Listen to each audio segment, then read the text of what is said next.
Hello guys, আমি অনির্বাণ বলছি from wrestling and comedy skit with Anirban YouTube channel থেকে।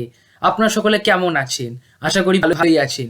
নাও আমি আজকে যে ভিডিওটা বানাতে চলেছি সেটা খুবই স্পেশাল একটা ভিডিও। এই ভিডিওটা আমার ইন্ট্রোডাকশন টাইপেরই একটা ভিডিও। সেটা হচ্ছে আমি কি করে এই রেসলিং বিজনেসের প্রেমে পড়লাম, কিভাবে রেসলিং বিজনেসের সাথে আমার পরিচিতি হলো।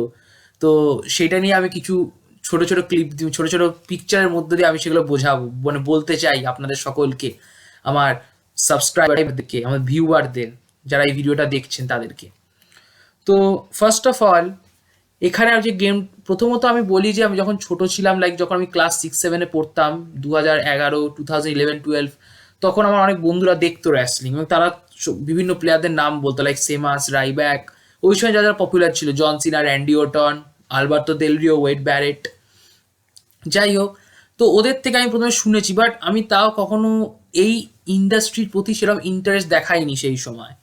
ঠিক আছে, আমার অ্যাকচুয়ালি ইন্টারেস্ট স্টার্ট হলো যখন আমি ক্লাস 8-9-এ পড়ি, আর আমার কম্পিউটার একটা গেম আমি খুঁজে পাই, সেটা হচ্ছে ডাব্লিউডাব্লিউ র বলে একটা গেম, যে গেমটার ছবি আপনারা দেখছেন এই পিকচারে। তো এই গেমটা হচ্ছে আমার ফার্স্ট খেলা গেম কম্পিউটারে। এবার আমি আজ পর্যন্ত যা যা স্পোর্টস দেখেছি, মানে ক্রিকেট, ফুটবল, রেসলিং, সমস্ত কিছুরই ফার্স্ট ইন্টারেস্ট এসছে আমার ভিডিও গেম খেলেই। মানে আমার কম্পিউটারে ফার্স্ট খেলেছি, দেন আমার ইন্টারেস্ট এসছে ওই জিনিসের প্রতি, তার আগে ইন্টারেস্ট আসেনি। তো এখানেও তাই, যে রেসলিংয়ের প্রতি আমার ইন্টারেস্ট ছিল না যখন আমি ছোট ছিলাম, আমার বন্ধুরা দেখতো বাট আমি দেখতাম না, ভাবতাম কি না কি জিনিস হয়তো। তো আমি ক্লাস 8-9-এ পড়ি, তখন আমি আমার কম্পিউটারে গেম খেলি, ডাব্লিউডাব্লিউ র গেম। এবার এই গেমটা নিয়ে একটা সেপারেট ভিডিও বানানো উচিত, কারণ এই গেমটা এতটাই ট্র্যাশ গেম, সেই মানে যা মজা হবে ওই ভিডিওটায়, যে ভিডিওটা ওই গেমটা সম্পর্কে, সেটা আপনারা ভাবতেও পারছেন না। যাই হোক, এই গেম যারা যারা খেলেছেন তারা হয়তো জানেন। তো এই গেমটা যখন আমি প্রথম খেলেছি, তো আমি অনেক, এই গেমে খুব একটা বেশি কিছু ছিল না, শুধু ওই কিছু ফেটাল ফোরবে, ট্রিপল থ্রেট, এইসব ম্যাচই ছিল। তো ওগুলো খেললাম, কিছু রুল জানলাম। আর এই গেমটা যখন আমি খেলতাম তখন আমি দেখতাম যে সিনা, ওটন এরা নেই কেন, আমার বন্ধুরা যাদের ফ্যান তারা নেই। জানলাম এটা 2002-এর গেম, তো 2002-এর রস্টার ছিল। সিনা, ওটন এরা 2002-এর পরে এসেছে, তো 2002-এর সময় যারা ছিল ক্রিশ্চিয়ান এইচ, ট্রিপল এইচ, তারা এই গেমটায় আছে। যাই হোক, তো এই গেমটা খেলে আমার ইন্টারেস্ট বাড়লো। তারপর আমি দুম করে কোনো এক সময় সোনিতে চালালাম, সনি 10-1-এ, আমাদের এখানে সনি 10-1-ই দেখায়। তো সেখানে রোমানের সাথে তখন ব্রে হোয়াইটের রাইভালরি চলছে 2015 অক্টোবরের সময়। ঠিক আছে, তো আমার ওই রাইভালরিতে মাঝে ডিন অ্যামব্রোসকে দেখা, তো আমার ডিন অ্যামব্রোসকেই ভালো লেগেছিলো, বেশ সাদা গেঞ্জি পরা ছেলে। আর আমি বুঝে গেছিলাম যে এই রোমান আর অ্যামব্রোস হয়তো বন্ধু, আর তখন আমি অত বুঝতাম না যেটা স্ক্রিপ্টেড খেলা, আমি ভাবতাম রিয়েল খেলা। তো রোমান আর অ্যামব্রোস ভালো বন্ধু। তো যাই হোক, একদিন মাধ্যমিকে ক্লাস 10-এর টেস্ট পরীক্ষা হয়। তো সেই ক্লাস 10-এর টেস্ট পরীক্ষার যে রেজাল্ট বেরোবে ওই দিন সোমবার ছিল। আর তখন ডাব্লিউডাব্লিউ পেপার ভিউগুলোর হতো রবিবার রাতে, ওদের দেশে রবিবার রাতে হতো, ইউএসএ রবিবার রাত, যেটা আমাদের এখানে সোমবার সকাল। তো আমি সোমবার সকালে চালিয়েছি, এবং সোমবার সকালে চালিয়ে তখন আমি জানতাম না যে সোমবার সকালে লাইভ হয় কোনো ইভেন্ট। ঠিক আছে, তো যাই হোক, তো আমি চালিয়ে দেখছি আর চালিয়ে দেখছি, তখন রোমান ভার্সেস ডিন অ্যামব্রোস হচ্ছে ফাইনাল। ওটা দেখলাম, বেশ ইন্টারেস্ট লাগলো, রোমান জিতলো, একটু খারাপ লাগলো কারণ ডিন অ্যামব্রোসকে একটু একটু ভালো লাগতে শুরু করেছিল। যাই হোক, রোমান জিতলো, তারপর বাকিটা সব ইতিহাস। সেমাস ক্যাশ ইন করলো, রোমান রেইন্স ভার্সেস দি অথরিটি স্টোরি লাইন স্টার্ট হলো। যাই, ওটাই আমার ফার্স্ট, এই যে, ঠিক আছে, যে রোমান রেইন্স মার খেয়ে পড়ে আছে, সেমাস নিউ চ্যাম্পিয়নটা লিড করে Roman Reigns versus Triple H WWE title match WrestleMania, যেটা নিয়ে আমি খুব হাইপ ছিলাম, মানে আমার খুব ভালো লেগেছে এই সময়টা স্টোরি লাইনটা। রোমান রেইন্স ভার্সেস দি অথরিটি স্টোরি লাইন আমার দেখা one of the best story line. অনেকের এটা পছন্দ না, ইউএস এর লোকেদের খুব এটা পছন্দ না, তো আমি ওদের কথা ভাবিও না। আমার তো বেশ ভালোই লেগেছে Roman Reigns versus Triple H story line. এবং কিছুটা হলেও এই স্টোরি লাইনটা রোমান রেইন্সকে যথেষ্ট বড় জায়গায় পাঠিয়ে দিয়েছিল। ইউএস এর অডিয়েন্সের কাছে না হোক, বাট আমাদের কাছে ইন্ডিয়ার যে ডাব্লিউডাব্লিউ অডিয়েন্স, বা ইভেন বাংলাদেশ, মানে উপমহাদেশের যে কটা দেশ আছে, মেবি সৌদি আরাবিয়া, বা যা যা দেশ আছে আমাদের এশিয়ান কান্ট্রিতে, বা ইভেন ইউরোপিয়ান কান্ট্রিতে, রোমান রেইন্স কিন্তু যথেষ্ট বেশি পপুলার হয়েছিল এই স্টোরি লাইনটার জন্য, রোমান ভার্সেস ট্রিপল এইচ। অর্থাৎ স্টোরি লাইনটা ভালো ভালো ছিল, অস্বীকার করে লাভ নেই। ম্যাচ যেরমই হোক, স্টোরি লাইন যথেষ্ট ভালো ছিল Roman Reigns versus the authority.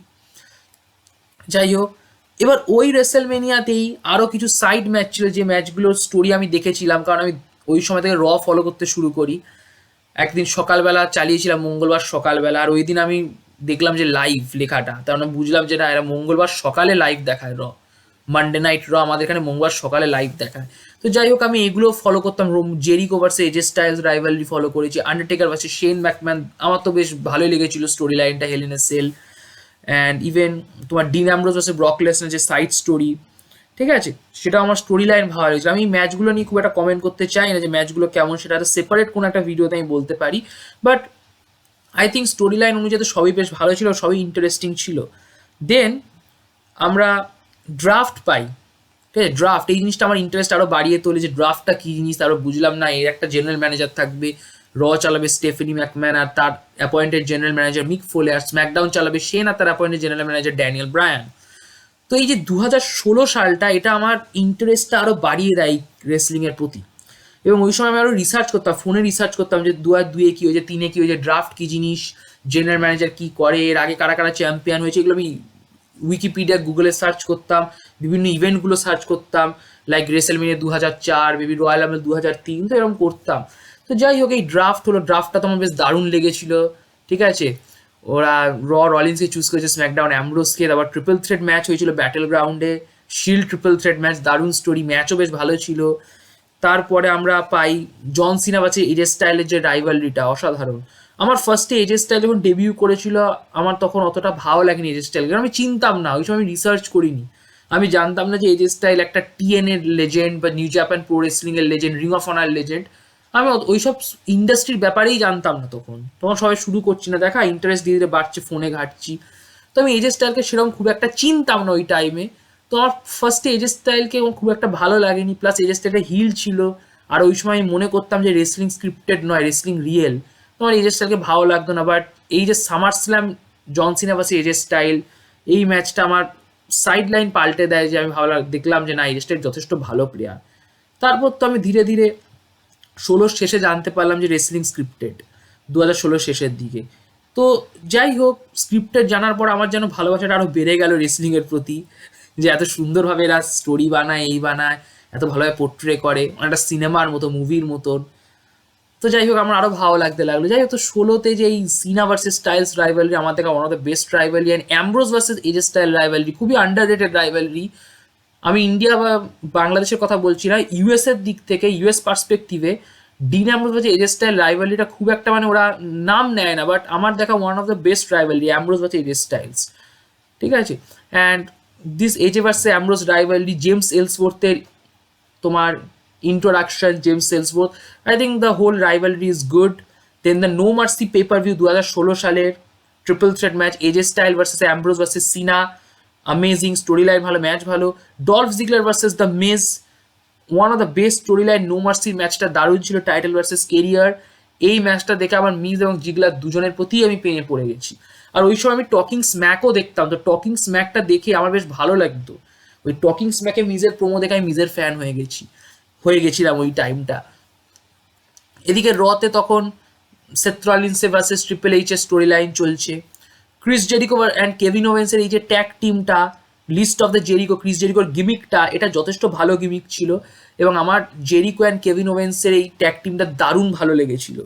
Kevin ovens versus Seth Rollins rivalry খারাপ না, তো ওই রাইভালরিটা আমাকে আমার ইন্টারেস্ট বাড়িয়ে দিয়েছিল। তো 2015 শেষ থেকে 2016 অবধি, এই টাইম পিরিয়ড অবধি রেসলিংয়ের প্রতি আমার ইন্টারেস্ট খুব বেড়ে গেছিলো, এবং এতটা বেড়ে গেছিলো যে আমার এই ইন্ডাস্ট্রিটাকে ভালো লাগতে শুরু করেছিল। আমি প্রতি মঙ্গলবার, মনে আছে 2016 সালে প্রতি মঙ্গলবার আর প্রতি শনিবার আমি সকালবেলা উঠে র আর স্ম্যাকডাউন লাইভ দেখতাম, কারণ আমার জিনিসটা ভালো লাগতে শুরু করেছিল, প্রোডাক্ট ভালো লাগতে শুরু করেছিল, যেটা 17তে এসে কাইরে ডিমিনিশড করে গেছিলো কারণ জিন্দার মাহালকে চ্যাম্পিয়ন করার পর।